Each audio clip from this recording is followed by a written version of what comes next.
Hello students, welcome back to the channel again.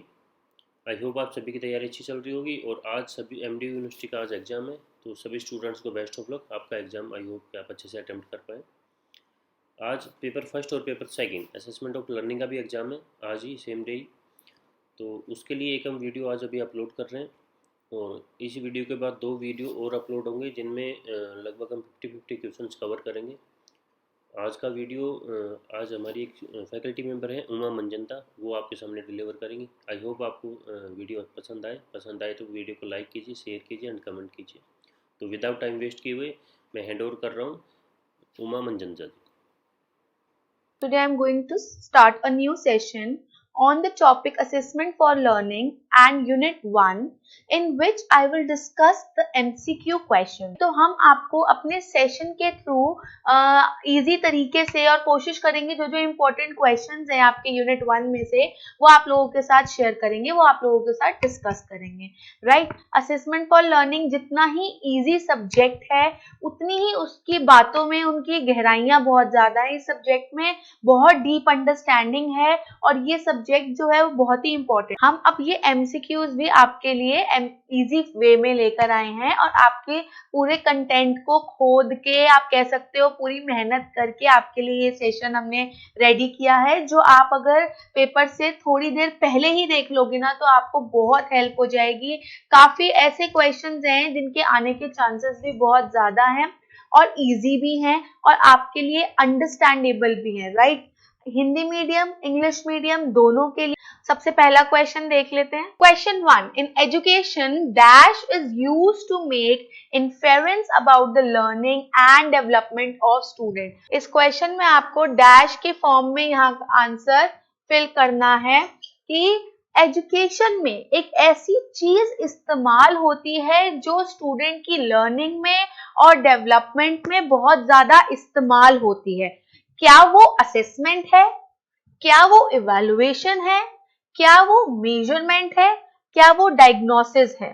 Right, अगर हमने अपने चैप्टर को अच्छे से गो थ्रू करा है तो इसका आंसर सबसे इजी है कि असेसमेंट जो होती है वो मदद करती है बच्चों की लर्निंग और डेवलपमेंट करने में। असेसमेंट क्या होता है ये हम सब जानते हैं, बच्चों को टाइम टू टाइम असेस करना, सही चीजें बताना, उनकी जो गलतियां हैं उसको ठीक करना, अलग अलग तरीकों से उनकी मदद करना, ये सारी चीजें और डिटेल में असेसमेंट कहलाता है। Move on to our second question now.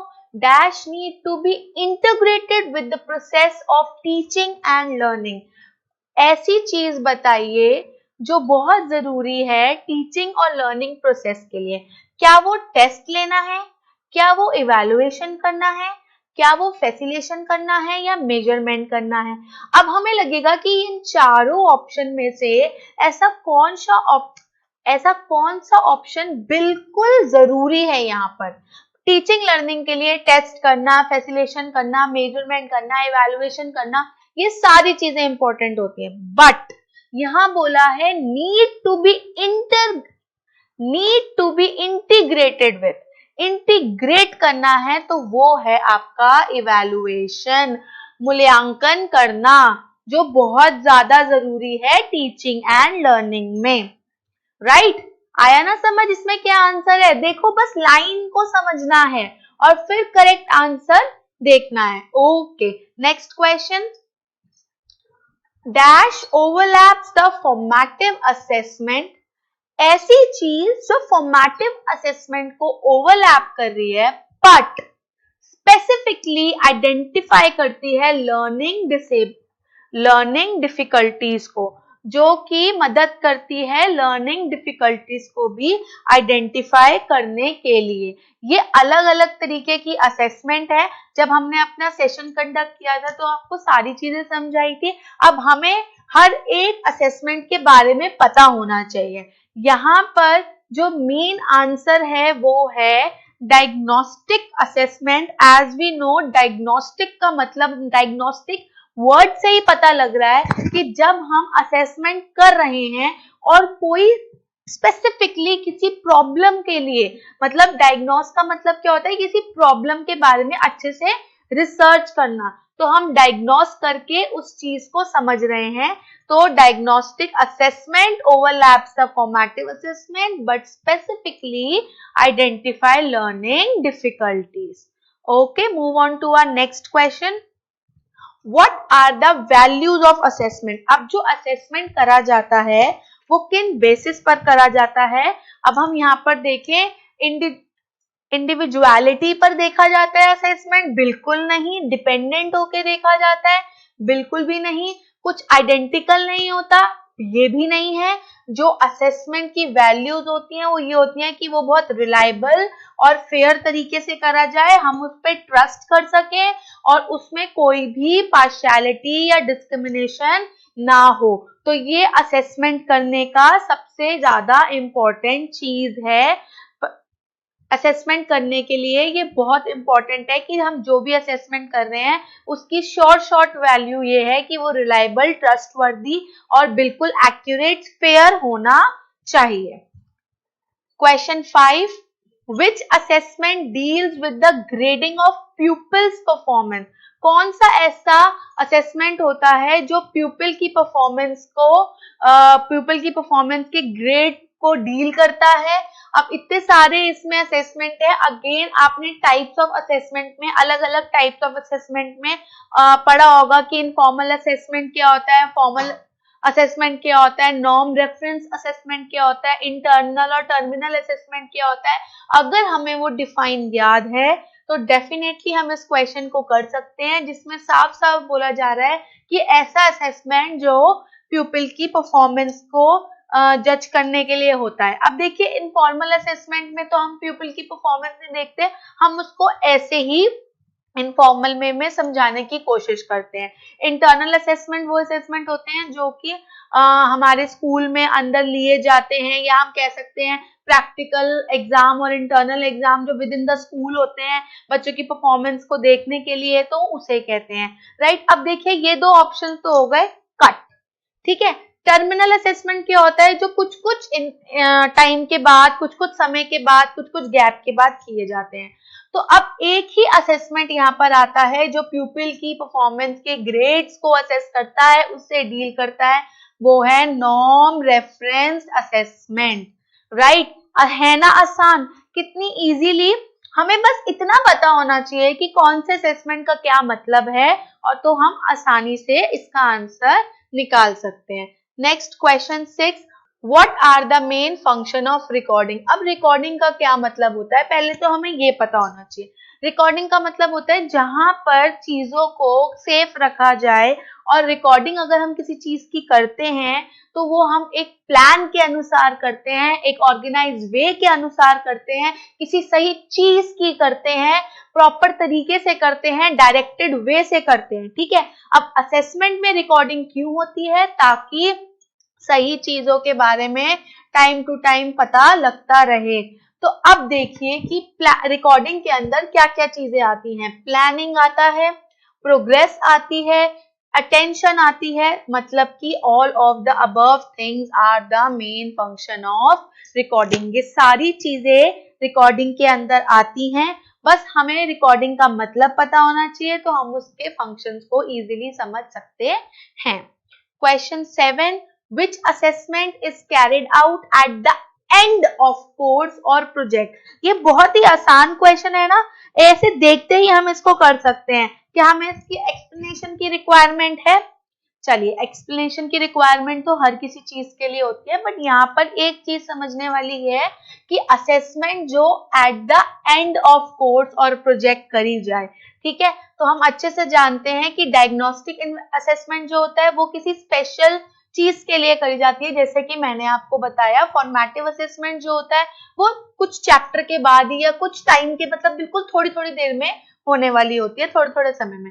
पर जो सम्मेटिव असेसमेंट होता है वही कोर्स के एंड में किया जाता है, जिससे हम नेक्स्ट क्लास में या नेक्स्ट चीज में आगे प्रमोट होते हैं।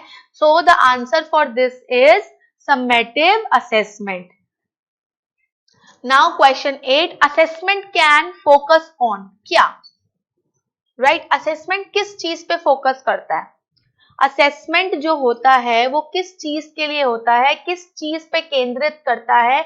अब हम बात करते हैं कि इंडिविजुअल की लर्निंग पे, लर्निंग कम्युनिटी पे, एकेडमिक प्रोग्राम पे, या ऑल ऑफ द अबव। अगर हम बात करें तो असेसमेंट हर चीज को देखता है, तो इसका आंसर होगा all of the above. Assessment हमेशा फोकस करता है एक इंडिविजुअल पर भी और पूरी कम्युनिटी पर भी और पूरे प्रोग्राम पर भी।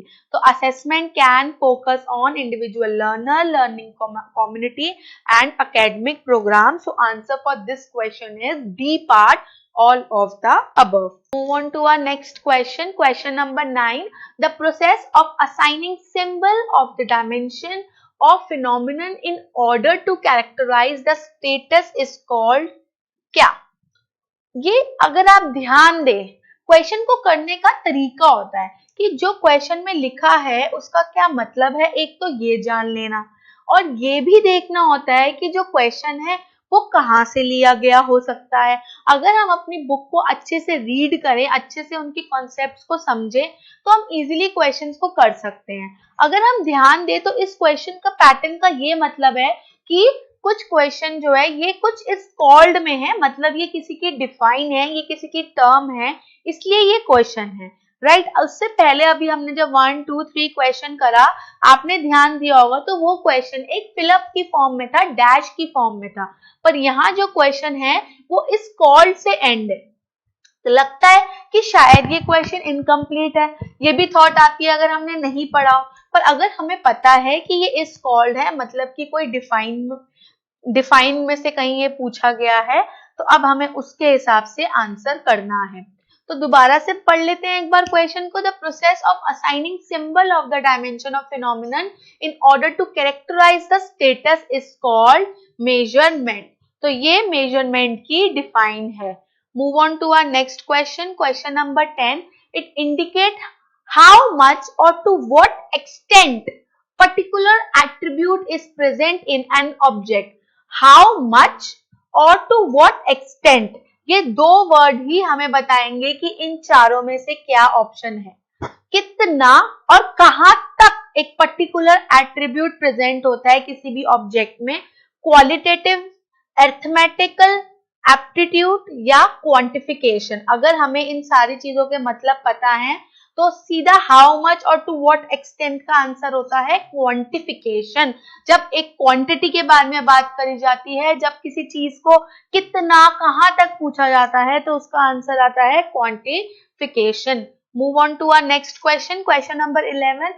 It is an integral part of teaching. कुछ यहाँ पर टीचिंग का इंटीग्रल पार्ट है। अब वो क्या है देखते हैं। इवैल्यूएशन, लर्निंग, मेजरिंग या कंपेयरिंग। टीचिंग के साथ साथ जो बहुत ही इंपॉर्टेंट है वो क्या चीज है, यहाँ पर इंटीग्रल पार्ट है वो टीचिंग का, कौन सा होगा? Evaluation, learning, measuring, comparing. अब ये सारी चीजें जो हैं वो इवैल्यूएशन के अंदर ही आती है और जो इवैल्यूएशन है वो टीचिंग का ही पार्ट होता है। तो the answer for this question is a part. Evaluation is integral part of teaching. Easy है, बहुत ही आसान सब्जेक्ट है असेसमेंट फॉर लर्निंग और उसके क्वेश्चन भी बहुत ज्यादा इजी वे में ही आएंगे। क्वेश्चन 12.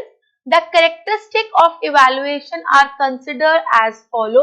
इवैल्यूएशन का कौन सा कैरेक्टरिस्टिक है इसमें से? क्या इवैल्यूएशन कॉन्टिन्यूअस होती है? बिल्कुल हाँ। क्या इवैल्यूएशन सिस्टमैटिक होती है? बिल्कुल। क्या इवैल्यूएशन कॉम्प्रिहेंसिव भी होती है? हाँ बिल्कुल। तो इसका क्या ऑप्शन बना? The characteristic of evaluation are considered as all of the above. कि जो इवैल्यूएशन है उसके ये तीनों कैरेक्टरिस्टिक हैं और भी कैरेक्टरिस्टिक हैं इवैल्यूएशन के, पर ये तीनों तो है ही है, right. Okay, move on to our next question, question number 13. CCE mean, CCE का क्या मतलब है? सीसीई की क्या फुल फॉर्म होती है? Continuous comprehensive evaluation. तो उसका क्या मतलब होता है? क्या बच्चों की मंथली टेस्ट लेना? क्या बच्चों की स्कॉलिस्टिक और को स्कॉलिस्टिक आइडियाज को रेगुलरली चेक करना, एसेस करना? या ऑर्गेनाइज करना वेरियस एक्टिविटीज को क्लासरूम में, या बच्चों को मार्क्स और ग्रेड्स देना। ठीक है, अगर हम इसमें से बात करें तो सीसीई का सबसे बढ़िया मीनिंग है to assess the scholastic and co scholastic areas regularly, जिसमें ये सारी चीजें ऑलरेडी इंक्लूडेड होती हैं। तो CCE means to assess scholastic and co-scholastic areas regularly. Right? Easy है ना? Okay. Move on to our next question. Question number 14. Among the following which cannot be part of CC.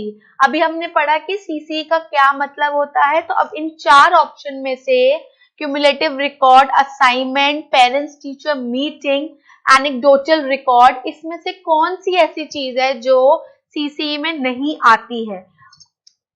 CC does not include या it among these following thing, parents teacher meeting cannot be part of CCE, क्योंकि ये evaluation करने का एक तरीका होता है, इसमें PTM parents teacher meeting include नहीं होती है। Question number 15, what are the component of CCE? CCE के कौन से जरूरी कंपोनेंट है? कंपोनेंट कौन कौन से हैं CCE के? Lecture method? बिल्कुल भी नहीं। Sessional work done by a student? Yes it is. Language development और एक्सपीरियंस, राइट। अगर हम इन 4 में से देखें तो this is the correct answer. थोड़ा सा कंफ्यूजिंग भी है, बट सीसी के कंपोनेंट में sessional work done by a student, जो एक प्रॉपर सेशन के बाद बच्चा काम करता है, वो सीसी का कंपोनेंट होता है। Move on to next question, question number 16। In a continuous comprehensive evaluation that is CCE, the phrase continuous and comprehensive evaluation, जो ये कॉन्टिन्यूअस और कॉम्प्रिहेंसिव है, ये क्या इंडिकेट करता है? क्या इवैल्यूएशन ऑल सब्जेक्ट्स की हो रही है? क्या इवैल्यूएशन होल सिलेबस की हो रही है? क्या इवैल्यूएशन सिर्फ कॉग्निटिव डोमेन की हो रही है, या फिर इवैल्यूएशन हो रही है cognitive domain, psychomotor domain and affective domain? ये सारी डोमेन्स की इवैल्यूएशन हो रही है CCE में। तो जो फ्रेज है कॉन्टिन्यूअस एंड कॉम्प्रिहेंसिव, वो इंडिकेट करता है evaluation of cognitive, psychomotor and affective domain. Move on to our next question, question 17, a very easy question. Syllabus is part of what? Syllabus किसका पार्ट है? Student, school, parents या फिर curriculum? तो syllabus जो है वो पार्ट है curriculum का, पाठ्यक्रम का, right. Move on to our next question, question number 18. It encourages students to combine elements of their learning to accumulated knowledge of a topic or a subject area. ऐसी कौन सी चीज है जो बच्चों को एनकरेज करती है कि जो उनकी लर्निंग है, नॉलेज के साथ इकट्ठी होके एक टॉपिक के बारे में आगे आई, उस चीज को लेके वो एनकरेज हो? ये अगेन आपका जो क्वेश्चन है वो टाइप ऑफ असेसमेंट के ऊपर है, तो इसका आंसर है इप्सेटिव असेसमेंट। इप्सेटिव असेसमेंट जो होता है वो एनकरेज करता है स्टूडेंट को कि अपनी लर्निंग और अपनी नॉलेज को इकट्ठा करके किसी सब्जेक्ट एरिया के साथ आगे बढ़ना, right. Move on to next question, question number 19. What type of ability in oral test? Oral test में क्या एबिलिटी होनी चाहिए? ओरल टेस्ट में स्पीकिंग एबिलिटी होनी चाहिए, कंटेंट कॉम्प्रिहेंशन होना चाहिए, दोनों होने चाहिए या दोनों नहीं होने चाहिए? तो अगर हम देखें कि ओरल टेस्ट का मतलब होता है कि जो चीज रिटन में नहीं होती, बोलकर होती है, तो डेफिनेटली जो ये 2 चीजें हैं वो ओरल टेस्ट की एबिलिटी होती है। तो इसका आंसर है both A and B. C part is the answer for this question. Move on to our next question, question number 20. The purpose of evaluation are, हम evaluation की बात कर रहे हैं, उसका क्या पर्पस होगा? टीचिंग करना, रेमेडियल वर्क करना, डायग्नोसिंग द प्रॉब्लम और गाइडेंस। देखो, इवैल्यूएशन का मतलब होता है कि समय समय पर बच्चों की ग्रोथ को चेक करना अलग अलग तरीकों से। तो इसमें जो मेन पर्पस है वो है डायग्नोसिंग प्रॉब्लम, क्योंकि इवैल्यूएशन इसलिए किया जाता है ताकि जो बच्चों की कोई प्रॉब्लम है या कोई चीज है उसको हम चेक कर पाए, तो The purpose of evaluation are diagnosing the problem. Again, C part is the answer. अब जो ये questions हैं वो बहुत ही आसान भी हैं और कुछ घूमे घूमे भी हैं, ट्विस्टेड भी हैं. ये आप पर डिपेंड करता है कि आप अपने कंटेंट को कितना अच्छे से पढ़ रहे हैं, ताकि जो ऐसे बीच बीच में से क्वेश्चंस उठ के आए हैं उनको आप क्लियर कर पाए. Move on to our next question. Question number 21. Teacher as per NCF 2005 is a. NCF हमने नेशनल करिकुलम फ्रेमवर्क 2005 बहुत अच्छे से पढ़ा है. तो उसके अकॉर्डिंग टीचर क्या होती है? एक बॉस होती है, एक लीडर होती है, एक फैसिलिटेटर होती है या एक लर्नर होती है. जो एक अध्यापक है, अध्यापिका है, वो एक फैसिलिटेटर होती है बच्चों के लिए, जो मदद करती है बच्चों को आगे बढ़ने में. तो according to NCF, teacher is a facilitator. C part is your answer. Move on to our next question. Question number 22. What is the meaning of taxonomy? Bloom taxonomy सबको पता है, बहुत अच्छे से पढ़ना भी है हमें अपने एग्जाम के लिए. तो टेक्सोनॉमी का मतलब क्या होता है? क्या काम को पर्टिकुलर टाइम पर करना, क्या इंफॉर्मेशन गेन करना, क्या सिस्टम और क्लासिफिकेशन ऑब्जेक्टिव के साथ काम करना, या ये एक फॉर्म ऑफ कम्युनिकेशन होती है. अगर हम टेक्सोनॉमी के वर्ड से पढ़ेंगे, टेक्सो और नॉमी, इसका मतलब होता है कि काम को प्रॉपर तरीके से क्लासिफाई करना, जो भी ऑब्जेक्टिव है उसके साथ करना. So the answer for this question is system of classification of the objective is the meaning of taxonomy. Move on to our next question. Question number 23. Defend the action of the main character. Which level of Bloom taxonomy is this? जहां पर action, चीजों की main चीजें जो पता लगती है, वो किस लेवल में पता लगती है. So again the answer for this question is analysis. जब हम चीजों को अच्छे से एनालाइज करते हैं तब हमें पता लगता है कि क्या उस चीज का मेन डिपेंड है, क्या इस चीज का आंसर है. Move on to our next question. NCF promote the theory of. National curriculum framework किस चीज की थ्योरी को प्रमोट करता है? इंक्लूसिव एजुकेशन, या लर्निंग के तरीकों को, या इंडिपेंडेंट वेरिएबल को, या डिसेंट्रलाइजेशन को? अगर हम अच्छे से NCF को पढ़ेंगे तो हमें सबसे पहले पता लग जाएगा कि NCF promotes the theory of inclusive education. B Ed में प्रॉपर एक सब्जेक्ट भी है इंक्लूसिव एजुकेशन को रिलेटेड, और NCF भी उसी को प्रमोट करता है, जो कि बहुत ज्यादा जरूरी है. Move on to our last question for this unit. Comprehension is based upon. Comprehension जो होता है वो किस चीज पे बेस्ड होता है? लर्निंग पे, नॉलेज पे, टीचिंग पे, या जर्नलाइज सेट पे? किस चीज पे कॉम्प्रिहेंशन बेस्ड होता है? जो CCE होता है वो किस चीज पे बेस्ड होता है? Comprehension is based on knowledge. जो आपका ज्ञान है, जो आपकी नॉलेज है, उस पे कॉम्प्रिहेंशन बेस्ड होता है. तो ये सारे 25 क्वेश्चन जो मैंने आप लोगों के साथ शेयर करे, डिस्कस करे, आप लोगों को बताए, मैंने इतना ज्यादा इसको ऐसे करके नहीं बताया, और ये इतने टफ क्वेश्चंस भी नहीं है. इसी तरीके के क्वेश्चंस आपके एग्जाम पैटर्न में आने वाले हैं. ऐसे ही क्वेश्चंस आपके एग्जाम पैटर्न में आने वाले हैं जो असेसमेंट फॉर लर्निंग के फर्स्ट यूनिट में से निकलते हैं. राइट, आप अच्छे से यूनिट को पढ़िए तो आप इजीली इन क्वेश्चंस को कर पाएंगे. वो तो कहते ही है ना, जब हम अच्छे से पढ़ते हैं तो अच्छे से करते भी हैं, और प्रैक्टिस कर करके चीजें और अच्छी हो जाती हैं. तो आप ज्यादा प्रैक्टिस करिए. अब हम आपको अगले सेशन में मिलेंगे जिसमें हम unit 2 of this assessment for learning module, हम उसमें उसके MCQs लेकर आएंगे, और मैं और अच्छे और आपके लिए क्रिस्पी और बढ़िया तरीके के MCQs लेकर आऊंगी जो आपको बहुत मदद करेंगे अपने पेपर में. राइट, तो अच्छे से एग्जाम दीजिए, अच्छे से पढ़िए. We will meet in our next session. I hope it will be a very useful session for your exam. Thank you.